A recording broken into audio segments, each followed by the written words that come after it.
crunching those numbers for us tonight. You know who it is, NBC Steve Kornaki. Steve, great to see you on Top Story. Does polling suggest public opinion has turned against ICE at all recently?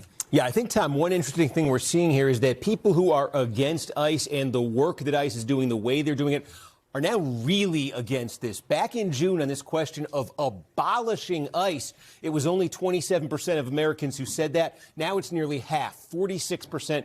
And there's a partisan cast to this as well. More than 3 out of 4 Democrats now say they want to see ICE abolished. Among independents, 47%. Very little support, though, among Republicans. And you also have some polling on specific tactics used by ICE officers? Yeah, that's right. Take a look at this right here. The question here of, do you use force? Do you rather see ICE, prioritization here, use force to complete its operation successfully or minimize harm in its operation, even if that means missing out on arrests and apprehensions? And you can see here broadly, almost 70% say they want to err on the side of minimizing harm and not using force. Something else we're seeing, a lot of attention to the masks that ICE agents are often seen wearing here. What do people think about that? Oh, by the way, a partisan cast on that as well in terms of force, in terms of minimization there. But in terms of the masks here, broad opposition. 56% say they do not like having these ICE agents wearing these masks. In terms of the overall effect of ICE's operations here,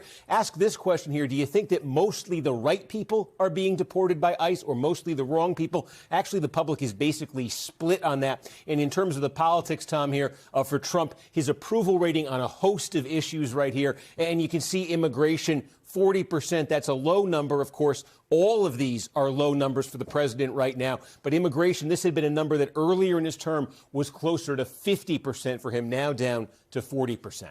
All right. Steve Kornaki breaking it down for us. Steve, we appreciate it.